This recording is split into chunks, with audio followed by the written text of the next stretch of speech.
राधा वल्लभ श्री हरिवंश। प्यारे दोस्तों, आज हम पढ़ेंगे साइंस का चैप्टर 2 जिसका नाम है diversity in the living world. Diversity का मतलब होता है कि बहुत सारे प्लांट्स और एनिमल्स प्रेजेंट है हमारे प्यारे अर्थ पे, और हम उन सब के बारे में पढ़ने जा रहे हैं। तो सबसे पहले हम स्टार्ट करते हैं। छाया मनस मन्यस्य कुर्वन्ति तिष्ठन्ति स्वयमातपे फल्यानपि परार्थाय वृक्षा सत्पुरुषा इव। Trees stand in the sun and give shade to others. तब आप ट्रीज को तो जानते ही हो सब कि ट्रीज कितने महान होते हैं। वो खुद धूप में खड़े रहते हैं सन के नीचे और दूसरे लोगों को छाया प्रदान करते हैं। Their fruits are also for others. Trees खुद अपने फ्रूट्स नहीं खाते हैं, वो अपने फ्रूट्स भी दूसरों को दे देते हैं। Likewise, good people bear all hardships and bring welfare to others. इसी तरह जो गुड पीपल होते हैं, अच्छे लोग होते हैं ना, वो खुद तो दुख दर्द सहते हैं और दूसरों की सेवा में काम करते हैं, दूसरों के कल्याण के लिए काम करते हैं। They give to others whatever they have earned. उन्होंने जो भी अर्न किया है ना, वो सब वो दूसरों को दे देते हैं, दूसरों की हेल्प में लगा देते हैं।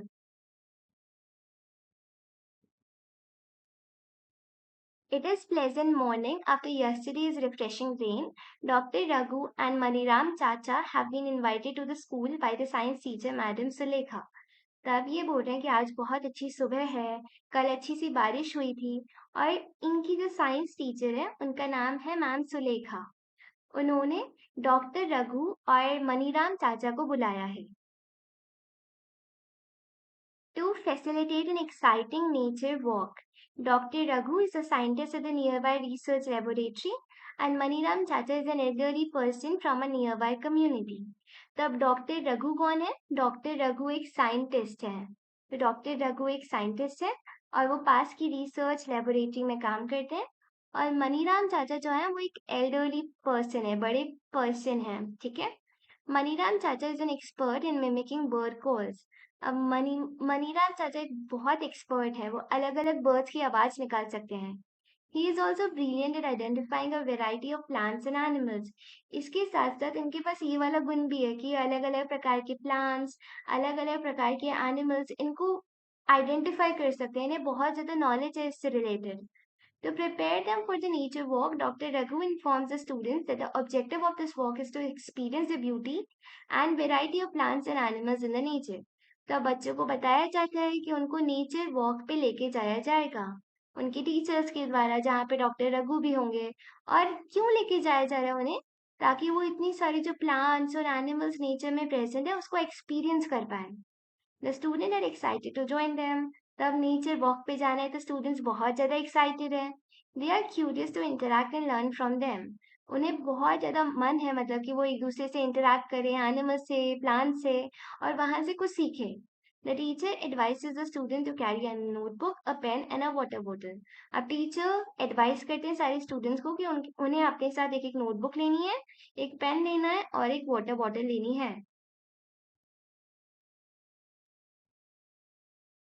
As they walk, they begin exploring the plants and animals around them. तो जैसे जैसे वो वॉक कर रहे हैं तो उनके आसपास बहुत सारे प्लांट्स हैं, बहुत सारे एनिमल्स हैं। Doctor Raghu advises the students to notice the variety of smells in the park and emphasizes respecting all living creatures and observing them without disturbing. तब डॉक्टर रघु जो है वो स्टूडेंट्स को बोलते हैं कि कितनी अच्छी स्मेल आ रही है, उसे देखो। तो यहाँ पे पार्क में बहुत सारे फ्लावर्स होंगे, और वो बच्चों को उस स्मेल को एक्सपीरियंस करने के लिए बोलते हैं। इसके साथ साथ वो बच्चों को बोलते हैं कि हमें सारे की सारी लिविंग क्रिएचर्स का रिस्पेक्ट करना चाहिए।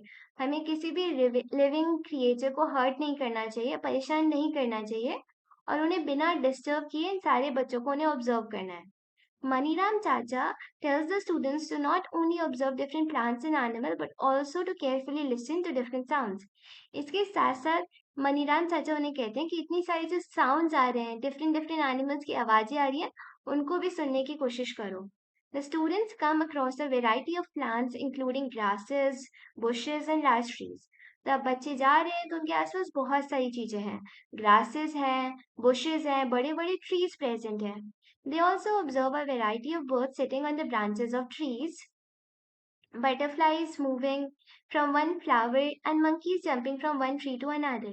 तो अब अपने आसपास क्या देखते हैं कि बर्ड्स बैठे हुए हैं ब्रांचेस के ऊपर, बटरफ्लाई उड़ रही हैं, इसके साथ साथ monkeys भी जंप कर रहे हैं इधर से उधर. They record their observations in their notebooks and discuss them with Dr. Raghu and Maniram चाचा. तो वो अपनी जो भी ऑब्जर्व कर रहे हैं उनको अपनी नोटबुक में लिखते जा रहे हैं और डिस्कस भी करते जा रहे हैं. Wow, it's amazing how each bird has its own unique chirp. तो ये जान के बहुत खुशी होती है कि हर बर्ड की एक अलग आवाज है. हर बर्ड एक अलग तरीके से चहचहा रही है. The students can hear the chirping of birds. बच्चों को सुनाई दे रहा है. Dr. Raghu informs them that each bird has a unique chirp. तो डॉक्टर रघु उन्हें बताते हैं कि हर बर्ड की एक यूनिक चर्प होती है. एक यूनिक तरीके से वो चहचहाती है. This is an example of diversity nature. तो ये दर्शाता है कि हमारे नेचर में कितनी सारी डाइवर्सिटी है, कितनी सारी बर्ड्स प्रेजेंट है, कितने सारे एनिमल्स प्रेजेंट है.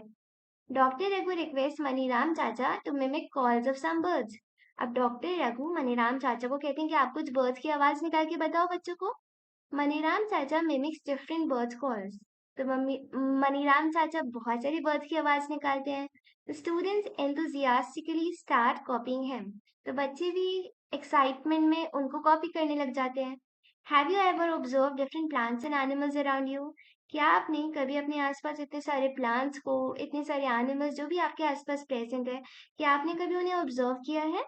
Share and discuss your observation with your friends and teacher. जो भी आपकी ऑब्जर्वेशंस हैं वो आप अपने फ्रेंड्स के साथ, अपने टीचर के साथ डिस्कस कर सकते हो.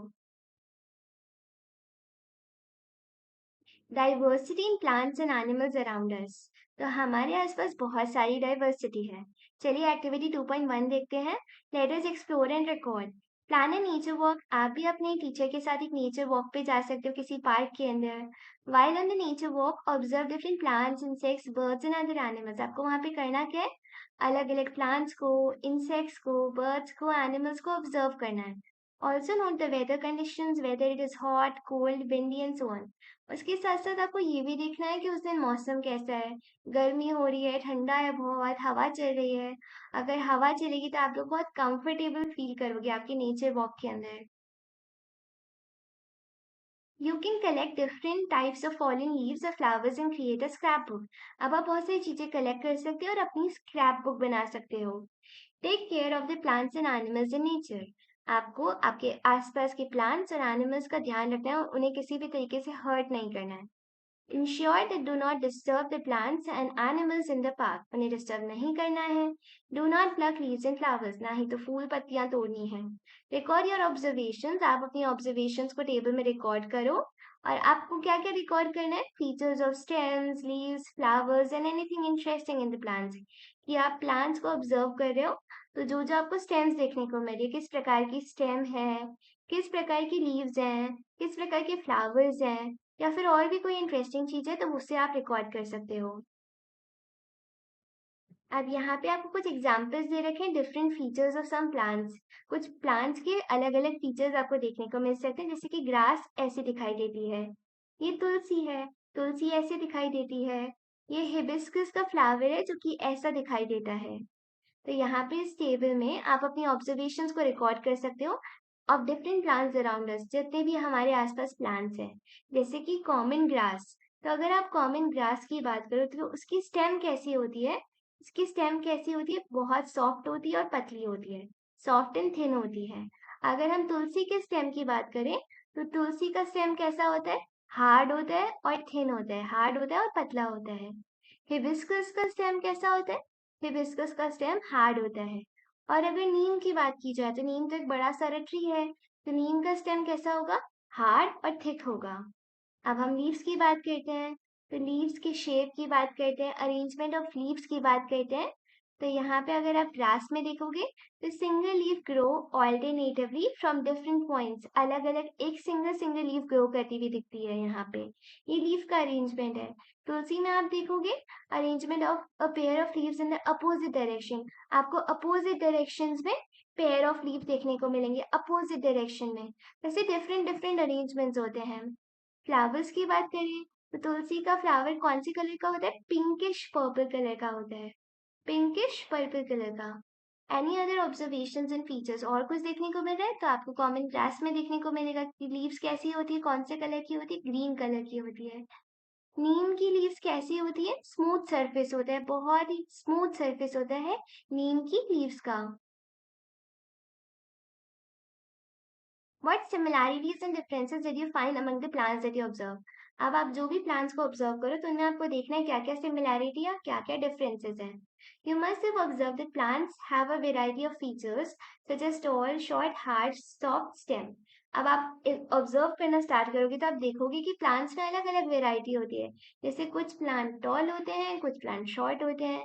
किसी की जो स्टेम होती है ना, किसी की जो ये स्टेम होती है वो हार्ड होती है, किसी की जो स्टेम होती है वो सॉफ्ट होती है. Different shapes of leaves and their arrangement on stems और ब्रांचेस. फिर लीव्स की बात की जाए तो लीव्स में अलग अलग शेप्स होती हैं, अलग अलग अरेंजमेंट होता है. Flower varying in colour, shape and scent. Flowers की बात करें तो वो भी कलर में अलग अलग होते हैं, शेप अलग होता है, उनकी सेंट अलग होती है. Now, create a list of animals you observed during this walk or from your previous experiences. Record the places where they live, the food they eat, and the way they move in table 2.2. अब बहुत हो गई plants की बातें, अब हम animals पे move करते हैं. तो अब आपको एनिमल्स को ऑब्जर्व करना है और एक लिस्ट बनानी है कि कौन सी जगह पे कौन से एनिमल्स रहते हैं, वो कौन सा फूड खाते हैं, वो कैसे मूव करते हैं. तो ये टेबल आपके लिए बना रखी है. Observation of different animals around us. आपके आसपास जितने भी एनिमल्स हैं उनको आपको ऑब्जर्व करना है. जैसे कि एक एनिमल है क्रो. क्रो के बारे में बात करते हैं, कहाँ रहता है तो उसकी प्लेस वेयर दे लिव, तो वो ट्री पे रहता है. फूड ईट, ये क्या कंज्यूम करता है, क्या खाता है, तो ये इंसेक्ट्स को खाता है. देन ये मूव कैसे करता है, तो ये फ्लाई भी कर सकता है और ये वॉक भी कर सकता है. इसके साथ साथ इसके बारे में कुछ और आपने ऑब्जर्व किया तो देखने को मिलता है carrying a twig in its beak. इसकी बीक में एक छोटा सा ट्विग भी है, छोटा सा टुकड़ा भी है. अब हम आंट की बात करते हैं तो आंट कहाँ रहती है, नेस्ट इन सॉइल एंड बरो. तो सॉइल में रहती है, मिट्टी में बरो बना के रहती है. फिर ये क्या क्या खाती है, तो ये लीव्स खा सकती है, सीड्स को खाती है, इंसेक्ट्स को खाती है. और इसके कितने लेग्स होते हैं, तो एक एंट के 6 लेग्स होते हैं. देन काऊ की बात करते हैं तो काऊ कहाँ रहती है, तो शेड में रहती है, फील्ड में रहती है. इसके साथ साथ एक ग्रास खाती है, लीव्स खाती है. काऊ वॉक करती है और काऊ च्यू करती है, चबा के खाती है ना. What are the similarities and differences among the animals that you have observed? तो अब आपको बताना है कि क्या क्या सिमिलर चीजें हैं और क्या क्या डिफरेंट चीजें हैं. You would have observed that some animals live on land while some others live on trees. तो आपको देखने को मिलेगा कि कुछ जानवर जमीन पे रहते हैं जैसे कि हमारी काऊ, और कुछ एनिमल्स जो होते हैं वो ट्रीज पे रहते हैं जैसे कि हमारी bird. Birds lives on trees, trees पे रहती हैं birds. Fish live in water and some animals like frog live on land as well as in water. Animals consume a diverse range of foods and exhibit a variety of movements. तो अब अगर हम बात करें कुछ animals जैसे कि fish, वो सिर्फ पानी में रहते हैं. अब फ्रॉग की बात की जाए तो फ्रॉग लैंड पे भी रह सकता है और पानी में भी रह सकता है. इसके साथ साथ एनिमल्स बहुत अलग अलग तरह का खाना खाते हैं, बहुत अलग अलग तरह के मूवमेंट शो करते हैं. Sketch the plants and animals observed by you in your notebook or prepare a scrapbook with leaves, flowers from different plants and feathers from animals. तब जो भी प्लांट्स, जो भी एनिमल्स आपने देखा आप उसकी स्केचिंग कर सकते हो. इसके साथ साथ लीव्स को कलेक्ट करके, फ्लावर्स को कलेक्ट करके एक स्क्रैप बुक बना सकते हो. Right all the details you have gathered about them. सारी की सारी डिटेल्स आप लिख सकते हो जो भी आपने इकट्ठी की है. While traveling to and from the school, observe your surrounding and look for a variety of plants and animals. जब भी आप स्कूल जा रहे हो तो अपने आसपास बहुत सारे एनिमल्स आपको देखने को मिलेंगे, प्लांट्स देखने को मिलेंगे.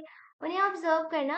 Eight the name of any plant और animal that you have not listed, और अगर आपको कोई नया नेम मिले तो आप वो टेबल में ऐड कर सकते हो. नेक्स्ट एक्टिविटी है let us appreciate. Close your eyes for 30 seconds and think of one plant or one animal you have closely observed and appreciated very much. तो आपको 30 seconds तक अपनी आंखें बंद करके किसी भी प्लांट या फिर एनिमल के बारे में सोचना है. Now each one you can draw the animal and plant that you have thought on the blackboard. फिर आप blackboard पे उसकी ड्राइंग बना सकते हो. What are your observations about the various plants and animals that have been drawn? जो भी आपने बनाया है उससे रिलेटेड आपकी जो भी ऑब्जर्वेशन है वो आप शेयर कर सकते हो। How many different plants and animals did the entire class draw on the blackboard? आप देख सकते हो कितनी सारी ड्राइंग्स बन सकती हैं ब्लैक बोर्ड पे। Do you think that there may be more varieties of plants and animals other than those drawn on the board? पर आपको पता ही होगा कि ऐसा तो है नहीं सिर्फ इतने ही प्लांट्स एंड एनिमल्स हैं। इसके अलावा भी बहुत सारे प्लांट्स और एनिमल्स हो सकते हैं। The variety of plants and animals found in a particular region contributes to the biodiversity of that region. Now ये बहुत important point है कि इतनी सारी जो variety है plants की, animals की, जो भी किसी particular region में पाई जाती है, तो उसे वहाँ की biodiversity कहा जाता है। उस region की biodiversity कहा जाता है। जो भी variety में plants and animals है, उन्हें biodiversity कहा जाता है। Each member in the biodiversity of a region has a different role to play. For example, trees provide food and shelter to some birds and other animals. Animals help in spreading seeds after eating fruits and so on. तो अगर हम बात करें तो जो भी biodiversity है मतलब जो भी प्लांट्स है जो भी एनिमल्स हैं उनमें हर जने का एक रोल है प्ले करने के लिए।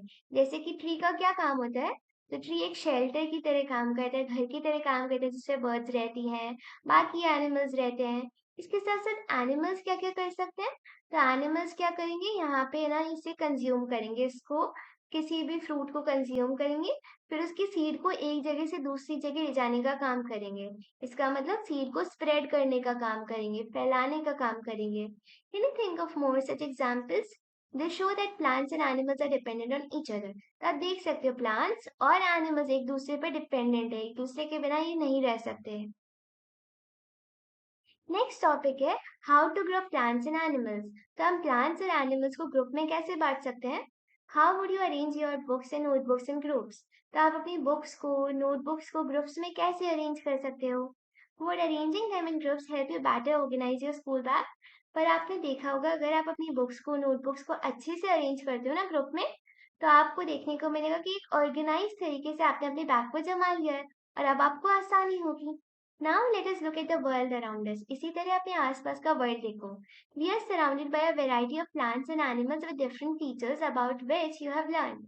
तो आप अपने आसपास बहुत सारे वैरायटी में प्लांट्स हैं, एनिमल्स हैं जिनमें अलग अलग प्रकार के फीचर्स होते हैं। We can group them based on similarities and differences among them. तो अब ये हमारे लिए संभव नहीं कि हम हर एक प्लांट को एनिमल को अलग अलग पढ़ें, इसलिए हम उन्हें ग्रुप में बांट सकते हैं। सिमिलैरिटी के बेसिस पे जो सेम दिखते हैं उन्हें एक ग्रुप में रख दिया, या फिर डिफरेंसेस के बेसिस पे हम उन्हें ग्रुप्स में रख सकते हैं। लेटर्स ग्रुप नेक्स्ट एक्टिविटी का नाम है letters group. Collect pictures of various other plants and animals, cut their pictures from old magazines, newspaper, charts and other sources. Paste each of these pictures on different card. तब आपको क्या करना है, animals के pictures को cut करना है और अलग अलग कार्ड पे उन्हें पेस्ट कर देना है। Then divide your class in group of 5 to 6 students each. फिर अपनी क्लास को 5 या फिर 6 स्टूडेंट्स में बांट लेना है।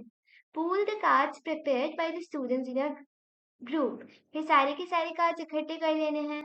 Observe various features of plants and animals shown on the cards. तो जो भी कार्ड्स में प्लांट्स या फिर एनिमल्स हैं उन्हें ऑब्जर्व करो, ढंग से देखो। Recall the features of plants and animals that you have listed in table 2.1 and 2.2. इसके साथ साथ जो आपने टेबल में लिखा था उनको रिकॉल करने की कोशिश करो कि वो क्या लिखा था आपने। Group them on the basis of common features. अब आप अपने प्लांट्स को एनिमल्स को ग्रुप में बांट सकते हो कॉमन फीचर्स के बेसिस पे, कि अगर कुछ कॉमन है तो हम उन्हें एक ग्रुप में रख देते हैं। Share and discuss the basis of grouping you have made with other groups in your class. और आप एक दूसरे के साथ अपने ऑब्जर्वेशन को शेयर कर सकते हो। You will be surprised to see that bases used by different groups may vary. आपको बहुत सरप्राइज होगा कि हम इन्हें अलग अलग तरीके से ग्रुप में बांट सकते हैं। What do you think are the reasons behind it? Different students might have chosen different common features for the grouping. तो अलग अलग तरीके होते हैं ग्रुप बनाने के। For example, some students may have chosen the height of plant as the basis for grouping, while others may have chosen presence or absence of flowers as the basis of grouping of plants. तब आप देख सकते हो कि कुछ लोगों ने कुछ बच्चों ने ऐसा सोचा होगा कि हम इस तरीके से ग्रुप में बांटते हैं कि उनकी हाइट कितनी है। हम टॉल प्लांट्स को एक साथ रख देते हैं, शॉर्ट प्लांट्स को एक साथ एक ग्रुप में रख देते हैं। इसके अलावा क्या तरीका हो सकता है कि फ्लावर्स के बेसिस पे, कि जिनमें फ्लावर आता है उनको एक ग्रुप में रख देते हैं, जिनमें फ्लावर नहीं होता उनको दूसरे ग्रुप में रख देते हैं। Some possible criteria of grouping of plants and animals, तो इन तरीके से आप प्लांट्स और एनिमल्स के ग्रुप बना सकते हो, जैसे कि प्रेजेंस एब्सेंस ऑफ फ्लावर्स, की फ्लावर्स है या नहीं है। फिर उनकी स्टेम से रिलेटेड, कि उनकी स्टेम हार्ड है या फिर उनकी स्टेम सॉफ्ट है।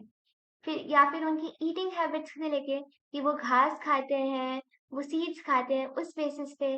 फिर प्लेसेस ले ले, वो कहाँ रहते हैं, जमीन पे रहते हैं, पानी में रहते हैं। इस तरीके से आप एनिमल्स और प्लांट्स को ग्रुप कर सकते हो। You may have group animals based on varied features such as what they eat, where they live, what color they are, and how they move. इस तरीके से आप उन्हें बांट सकते हो।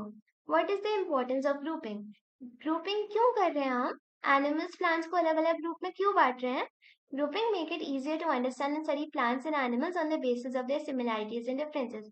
जब आप ग्रुप बना देते हो प्लांट्स का, एनिमल्स का, तो आपके लिए इजी हो जाता है उसे समझना, उनकी सिमिलैरिटीज क्या है, किस किस तरीके से वो एक दूसरे से सेम टू सेम है, उनमें क्या क्या डिफरेंसेस देखने को मिल रहे हैं। You will learn more about the importance of grouping in your daily life in the chapter material around us. तो अब आपको और देखने को मिलेगा इस टॉपिक के बारे में इस चैप्टर के अंदर, मटेरियल अराउंड अस, इसमें भी आपको ग्रुपिंग के बारे में देखने को मिलेगा। नेक्स्ट टॉपिक है हाउ टू ग्रुप प्लांट्स, कि हम प्लांट्स को ग्रुप कैसे कर सकते हैं। You must have notice that plants show variation in the features related to stems, leaves, flowers and more. अब तक आपको पता तो चल ही चुका है कि प्लांट्स की बहुत सारी वेराइटीज होती है। वो एक दूसरे से स्टेम को लेके अलग होते हैं, लीव्स अलग होती है, फ्लावर्स अलग होते हैं, और भी बहुत सारे features. The stems of different plants very in thickness, height and hardness, while the leaves vary in shape, color, size and arrangement। अगर हम स्टेम की बात करें तो थिकनेस अलग होती है, किसी की पतली, किसी की मोटी, हाइट अलग होती है, छोटा बड़ा हो सकता है, हार्डनेस अलग हो सकती है, कोई हार्ड हो सकता है, कोई सॉफ्ट हो सकता है। वैसे ही अगर हम लीफ की बात करें तो लीफ का शेप अलग हो सकता है, कलर अलग हो सकता है, साइज अलग हो सकती है, अरेंजमेंट अलग हो सकती है। You might have tried grouping the plants in activity using one of these features, और इन फीचर्स का इस्तेमाल करके आप इन्हें ग्रुप अलग अलग ग्रुप में डाल सकते हो, जैसा कि आपने एक्टिविटी में किया था। You might have also learned in earlier classes that plant can be grouped into herbs, shrubs and trees based on their heights and type of stem। आपने पहले पढ़ा होगा कि आप प्लांट्स को तीन कैटेगरीज में ग्रुप कर सकते हो। क्या क्या है वो? हर्ब्स, श्रब्स और ट्रीज। किस बेसिस पे? उनकी हाइट कितनी है, उनकी स्टेम किस प्रकार से है। Let us study the features of plant in more detail and group them on this basis. तो अब हम इसे और डिटेल में देखेंगे। तो इस एक्टिविटी का नाम है let us group.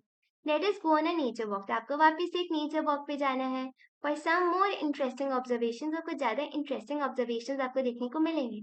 Look closely at the height of different plants. अब है ना, अलग अलग प्लांट्स आपको देखने को मिले ना, उनकी हाइट को देखो।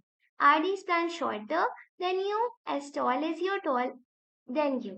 तो ये आपसे छोटे हैं, आपके बराबर हैं, आपसे बड़े हैं, आपको ये ऑब्जर्व करना है। इज द स्टेम ब्राउन और ग्रीन? फिर उनकी स्टेम देखनी है कि उनकी स्टेम ग्रीन कलर की है या फिर ब्राउन कलर की है।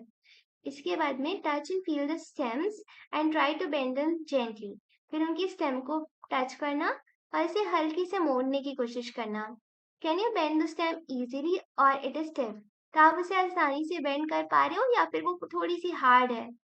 Take care that the stem do not break. आपको स्टेम को तोड़ना नहीं है, बस ढंग से टच करके चेक करना है।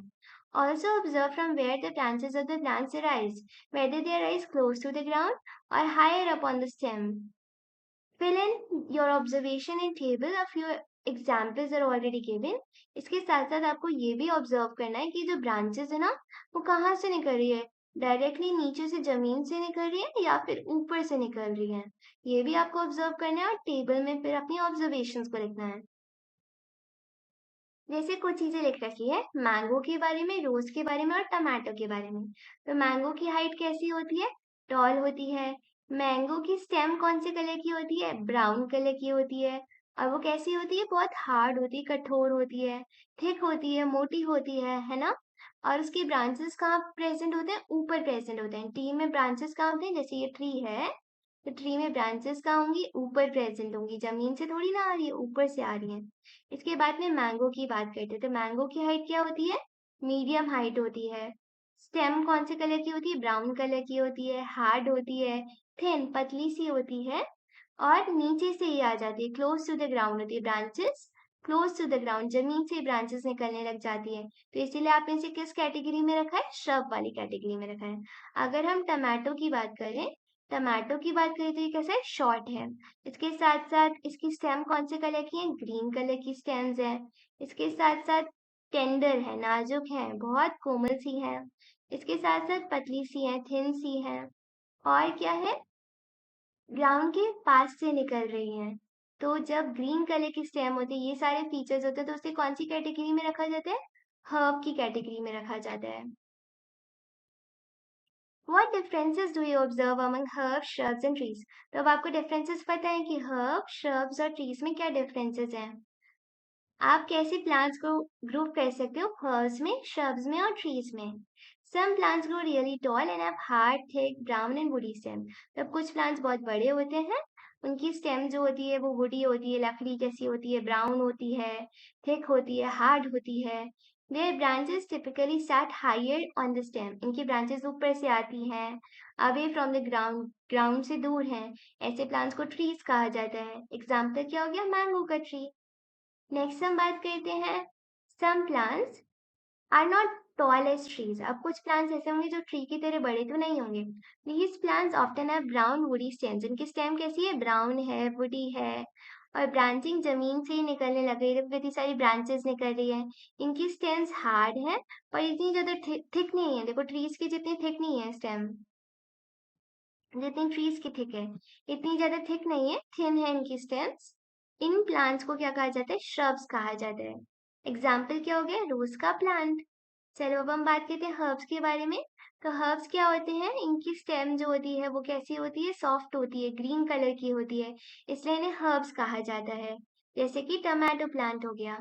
इसके साथ में कुछ प्लांट्स होते हैं जिनकी वीक स्टेम्स होती है, जिन्हें need support to climb and grow and are called climbers. अब यहाँ पे आप इस एग्जाम्पल में भी देख सकते हो कि अगर कोई प्लांट है बहुत नाजुक है, वो ऊपर नहीं चढ़ सकता, उसे सपोर्ट की जरूरत है ऊपर चढ़ने के लिए, ऐसे प्लांट्स को क्लाइंबर्स कहा जाता है। इसके बाद में कुछ प्लांट्स होते हैं जो क्रीप अलोंग द ग्राउंड, जो जमीन पे ही फैले रहते हैं, ऐसे प्लांट्स को क्या कहा जाता है? क्रीपर कहा जाता है। क्या कहा जाता है? Creeper. What can be other features on the basis of which you can group plants? Let us perform another activity. अब एक और तरीका है जिससे हम प्लांट्स को दूसरी कैटेगरीज में बांट सकते हैं। एक्टिविटी देखते हैं, let us compare. Look at the leaves of different plants collect by you during the nature walk. तो जब आप नेचर वॉक पे गए थे तो आपको लीव्स तो देखने को मिलेंगी जो आपने कलेक्ट की है। Do you notice any variation in the shape and structure of these leaves? तो इनके शेप में, स्ट्रक्चर में आपको कुछ चेंजेस देखने को मिल रहे हैं, वेरिएशन देखने को मिल रहे हैं। You may observe thin lines on the leaves of the plants. These are veins. आपको ये पतली पतली लाइंस देखने को मिल रही होंगी लीव्स पे, इन्हें वेन्स कहा जाता है। The pattern of veins on the leaf is called venation. और ये जो पैटर्न बना रहे हैं ना, अलग अलग तरीके से अरेंज है, इसे पैटर्न को वेनेशन कहा जाता है। अब आपको डिफरेंसेस तो देखने को ही मिल रहे होंगे। Leaves showing different type of venation, इनमें अलग अलग पैटर्न देखने को मिलता है। In some leaves you can observe a net-like pattern of veins on both sides of a thick middle vein. अब इस लीफ को देखो, एक बीचों बीच एक थिक सी मिडिल वेन है। पहली बात तो इसके आसपास दोनों तरफ क्या देखने को मिलेगा? एक नेट लाइक पैटर्न है, एक गुच्छा टाइप है, नेट लाइक पैटर्न आपको देखने को मिलेगा। इधर भी देख सकते हो आप। तो ऐसा जो वनेशन होता है ना, इसे रेटिकुलेट वनेशन कहते हैं। क्या कहते हैं? रेटिकुलेट, नेट जैसा है ना, जालदार जालदार, इधर भी, तो इसे रेटिकुलेट वनेशन कहते हैं। इसका एग्जाम्पल क्या हो गया? Leaf of hibiscus. Hibiscus plant की जो लीफ होती है वो ऐसी होती है, जिसमें रेटिकुलेट वेनेशन होता है। In some leaves you may observe that veins run parallel. अब कुछ लीव्स में आपको वेन्स ऐसी पैरेलल देखने को मिलेंगी, खड़ी खड़ी लाइंस देखने को मिली आपको। ये पैरेलल वेन्स, जैसे देखो ये पैरेलल वेन्स देखने को आपको मिलेंगी। इस टाइप के वेनेशन को पैरेलल वेनेशन कहा जाता है। इसके एग्जाम्पल क्या हो गए? जो लीव्स होती है बनाना प्लांट्स की, या फिर जो ग्रासेस की लीव होती है ना, उनमें पैरेलल वेनेशन देखने को मिलता है। Do you think that plants can be grouped on the basis of venation present in their leaves? तब आप देख सकते हो ना कि आप प्लांट्स को अलग अलग कैटेगरीज में बांट सकते हो कि उनमें किस प्रकार का venation प्रेजेंट है. Now let us try to explore roots of the plants. Do all plants have roots? Are these roots similar? अब हमें क्या ऑब्जर्व करना है? अब हमें प्लांट्स की रूट्स को ऑब्जर्व करना है और देखना है कि क्या सारे प्लांट्स की रूट बराबर सेम टू सेम होती है क्या. Let us find out. तो हम पता लगाते हैं. Visit an open area where wild herb and grasses are growing. You may use small herbs for this exercise. तो आपको किसी एरिया में जाना है जहाँ पे आपको herbs, grasses देखने को मिल जाए. Use a खुरपी. देन आपको एक खुरपी, ट्रोवेल का इस्तेमाल करना है. एंड क्या करना है? Dig out a few different herbs without damaging the roots. Roots को बिना नुकसान पहुंचाए आपको उन्हें बाहर निकाल लेना है. To do this, you may wet the soil and loosen it. आप मिट्टी को गीला कर सकते हो ताकि वो लूज हो जाए. Wash the roots with water and observe them. Then आप उन्हें observe करना. After you're done observing, make sure to replant the herbs so that they may continue to thrive and grow. अब आपको ये एक्सपेरिमेंट करने के बाद में जो भी आपने हर्ब श्रब निकाले उन्हें वापस से रीप्लांट कर देना है. उन्हें किसी भी तरीके से हार्म नहीं पहुंचाना है. What are the similarities and differences in the roots of the plants collected by you? What differences do you see in the roots of plants? तो अब आपको अलग अलग वैरायटी तो देखने को मिलेंगी. क्या क्या डिफरेंसेस आपको देखने को मिल रहे हैं? तो अब हम डिफरेंट टाइप्स ऑफ रूट्स के बारे में स्टडी करते हैं.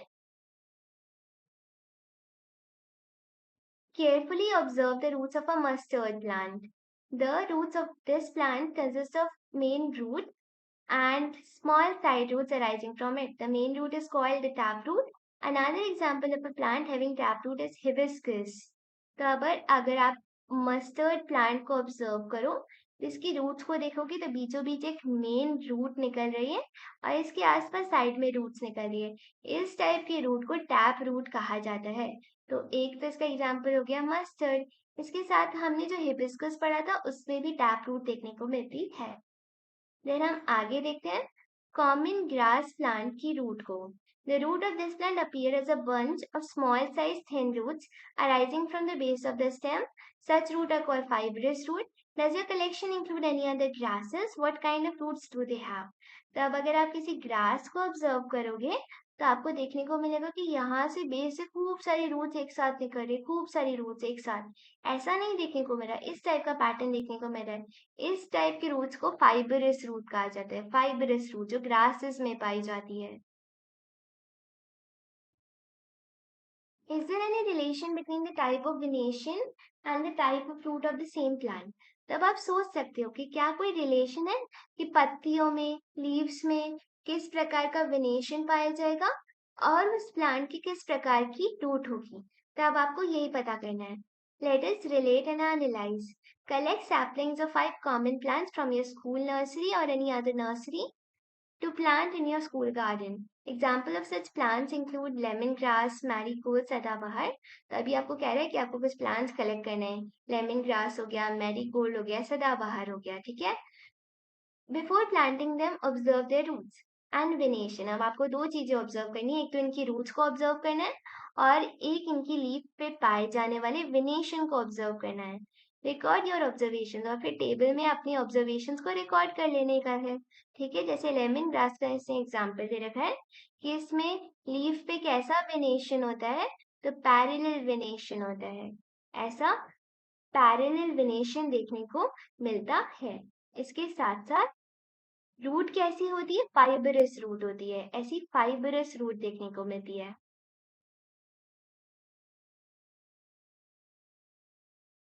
Do you observe any relation between the leaf venation and the type of fruit in these plants? A सदाबहार plant has a taproot and its leaf have reticulate venation. तो इसने आपको समझाने की कोशिश की जैसे कोई सदाबहार का प्लांट है तो यहाँ पे उसमें वेनेशन कैसा देखने को मिलेगा. वनेशन लीव्स में कैसा देखने को मिलेगा? जालीदार जालीदार. रेटिकुलेट वनेशन, ऐसे रेटिकुलेट वनेशन देखने को मिलेगा. और रूट कैसे देखने को मिलेगी? तो रूट होगी टैप रूट जिसमें एक मेन रूट निकल रही होगी, साइड में रूट्स निकल रही होगी. वहीं अगर हम लेमन ग्रास की बात करें has fibrous roots and its leaf have parallel venation. तो लेमन ग्रास में हमने कैसा देखा? फाइबरस रूट होती है, पैरेलल वेनेशन होता है. Do other plants with parallel venation have fibrous roots too? अब आपको ऑब्जर्व करना है कि क्या जिन प्लांट्स में पैरेलल वेनेशन होता है लीव्स में, तो क्या उनकी रूट्स भी फाइब्रस ही होती है? क्या सब में यही देखने को मिलता है? Generally plants with reticulate venation have tap roots. हाँ, ये बिल्कुल सही है। जिन प्लांट्स के अंदर रेटिकुलेट वेनेशन होता है उनमें टैप रूट देखने को मिलता है। जिन प्लांट्स में पैरेलल वेनेशन होता है उनमें फाइब्रस रूट देखने को मिलता है।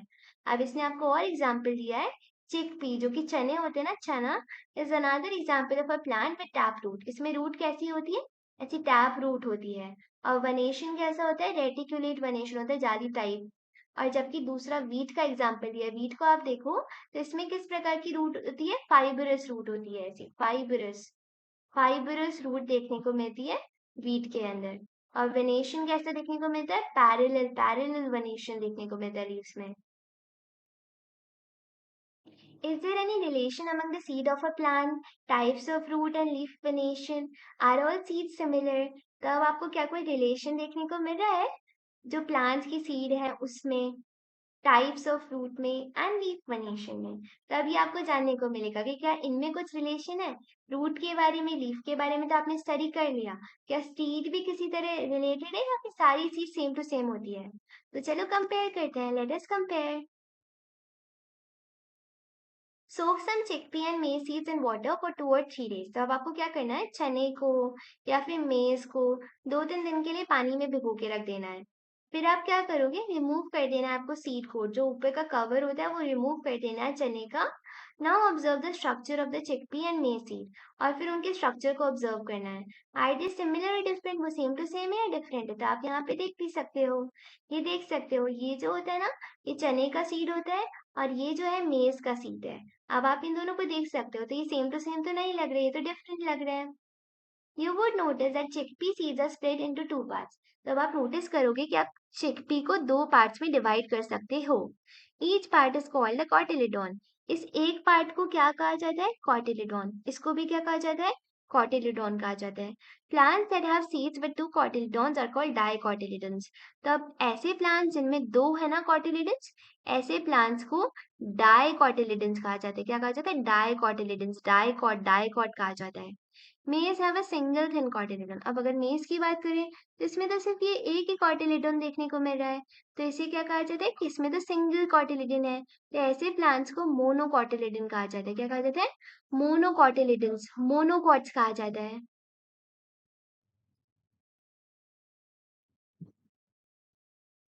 Remember, what relation do you observe among leaf variation, root types and the number of cotyledons in seed of a plant? तब आपको देखने को मिलेगा, क्या रिलेशन देखने को मिला आपको लीफ की वेनेशन में, रूट की टाइप में, और कैसा कॉटिलेडॉन है सीड का। तो अब आपको ये बता रहे हैं, जो डाइकॉट्स होते हैं ना उनमें रेटिकुलेट वेनेशन और टैप रूट सिस्टम देखने को मिलता है। जो ये डाइकॉट होते हैं ना, ये डाइकॉट में आपको किस प्रकार का वेनेशन देखने को मिलता है? रेटिकुलेट वेनेशन देखने को मिलता है। इसके साथ साथ इनकी रूट कैसी होती है? टैप रूट होती है। वहीं अगर हम बात करें मोनोकॉट्स के बारे में, तो मोनोकॉट्स में क्या होगा? पैरेलल वेनेशन होगा, फाइब्रस रूट सिस्टम होगा। मोनोकॉट्स के अंदर पैरेलल वेनेशन और फाइब्रस रूट सिस्टम देखने को मिलेगा। You have learned about some features used for grouping plants.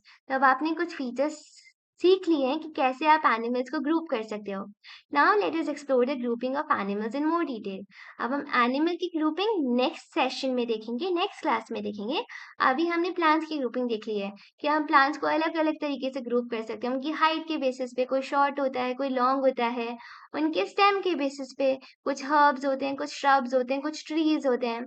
उनके वेनेशन के बेसिस पे, किसी में रेटिकुलेट वेनेशन होता है, किसी में पैरेलल वेनेशन होता है। उनके रूट के बेसिस पे, किसी में टैप रूट होता है, किसी में फाइब्रस रूट होते हैं। उनके सीड के बेसिस पे, किसी में मोनोकॉट होता है, कोई डाइकॉट होता है। तो आज की वीडियो में बस इतना ही। Thanks for watching.